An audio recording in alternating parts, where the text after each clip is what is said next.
ভিডিওটিতে ক্লিক করার জন্য আপনাদেরকে জানাই অসংখ্য অসংখ্য ধন্যবাদ। আপনারা দেখছেন আপনাদের প্রিয় YouTube channel West Bengal DA salary. West বেঙ্গলের ডিএর আপডেট এবং বেতন বৃদ্ধির আপডেট প্রত্যেক দিনের জন্য পাবেন, তাই অবশ্যই চ্যানেলের সাথে থাকুন। চ্যানেলটিকে সাবস্ক্রাইব করে পাশে থাকা বেল আইকনটিতে প্রেস করে রাখতে ভুলবেন না। 2025 সালের শুরুতেই কিন্তু ডিএ নিয়ে বড় খবর, এবং এখানে বলা হয়েছে জোড়া গুড নিউজ পাবেন রাজ্যের সরকারি কর্মচারীরা।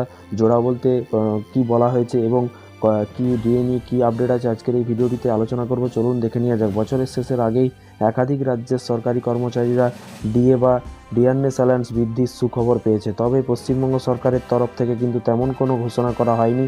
এবার শোনা যাচ্ছে যে 2025 সালের শুরুতেই কিন্তু সেই সুখবর পেতে পারেন রাজ্য সরকারি কর্মচারীরা।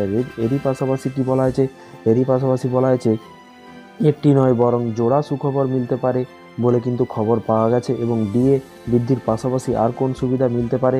গত বছর ডিসেম্বর মাসে বাংলার সরকারি কর্মচারীদের মহার্ঘ ভাতা বাড়ানো হয়েছিল। 4% হারে ডিএ বৃদ্ধির ঘোষণা করেছিল মুখ্যমন্ত্রী মমতা বন্দ্যোপাধ্যায়। চলতি বছরের 1 জানুয়ারি থেকে নয়া হার কার্যকর হয়েছে। এরপর থেকে কিন্তু এপ্রিল মাসে আরও 4% ডিএ বা মহার্ঘ ভাতা বাড়িয়েছে রাজ্য সরকার। এবার গত বছরে ট্রেন্ডের দিকে নজর রেখে কিন্তু অনেকেরই কিন্তু মনে করা হচ্ছে যে এবারও কিন্তু হয়তো বছরের শেষের আগে ডিএ বৃদ্ধির সুখবর মিলতে পারে, যা কার্যকর হবে 2025 সালের শুরুর থেকে। পশ্চিমবঙ্গ রাজ্য সরকারি কর্মচারীরা বর্তমানে ষষ্ঠ বেতন কমিশনের অধীনে 14% মহার্ঘ ভাতা পাচ্ছেন।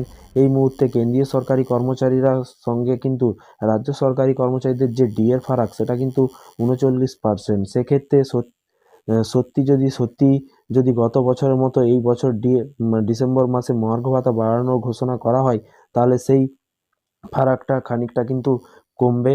এবং অন্যদিকে কিন্তু আবার নতুন বছরের শুরুতেই সুপ্রিম কোর্টে পঞ্চম বেতনের বকেয়া ডিএ মামলার শুনানি রয়েছে। 2022 সালে নভেম্বর মাসে কিন্তু রাজ্য সরকার স্পেশাল লিভ পিটিশন দায়ের করেছিল। সেই সময় থেকেই এই মামলাটি চলছে। আগামী বছরের শুরুতেই কিন্তু এই মামলার শুনানি হওয়ার কথা। সেখান থেকেও কিন্তু ইতিবাচক খবরের অপেক্ষায় আছেন বাংলার রাজ্য সরকারি কর্মচারীরা।